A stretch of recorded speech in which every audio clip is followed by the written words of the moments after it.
Hi there. The framework I chose to use in support of debating the supervisor vignette is the general decision-making model. My opponent chose the ethical problem-solving model. Although this model would be effective in other cases, I don't feel that it would be very beneficial for this client situation. Many of the steps in the ethical problem-solving model seem tedious and repetitive. The general decision-making model is very straightforward and, in my opinion, is a simple way of handling any ethical dilemma that may come your way.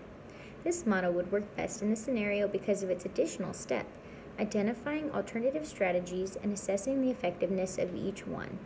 This is important for our client because there are many different routes we could take when considering how to provide her with the help she needs. By creating more than one intervention strategy, it becomes easier to change a strategy in a timely manner if the initial intervention doesn't seem to be effective. I'll now briefly cover the 11 steps in the model and how these steps successfully guided my decision-making process to assist the client in her dilemma.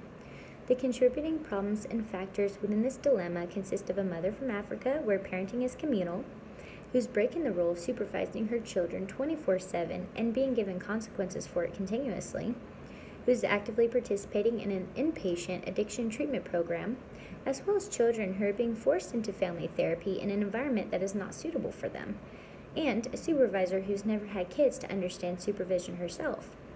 The parties directly involved in the dilemma include the mother, her two children, myself as their counselor, the addiction treatment center, my direct supervisor, as well as recovering addicts at the facility. The individuals who should be involved in the decision-making process should include myself, the children, the mother, and the supervisor. One value that's relevant to this dilemma is the commitment to employers. Although the supervisor does not have any children of her own, as a social worker, I should recommend changing agency policies to the supervisor to become more culturally sensitive to the mother in her case. Also, education and training are very important here. By providing the mother with specific training on the laws pertaining to supervision based on state and program expectations, she has a better chance of completing her program successfully and reunifying with her children. The goal is to provide the mother with proper training to better understand child welfare laws effective within the U.S.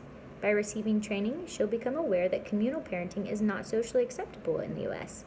An alternative intervention strategy would be to have a CWS social worker come to speak with the mother and educate her on the laws that are in place to keep her children out of harm's way, as well as the repercussions she could face if she refuses to supervise them appropriately.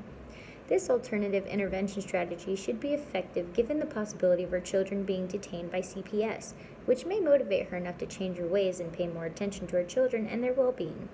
The most appropriate strategy here would be to provide the mother with the appropriate training regarding child protective laws in the U.S. I'd arrange for myself or someone else in the agency to make sure the mother attends and understands the training.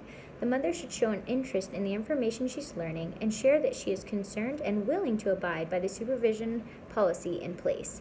The results should reflect that the mother has gained the knowledge and resources needed to be successful at following the program's policies regarding the children's supervision. The results should conclude that the mother successfully completed the program without any further consequences. Thank you.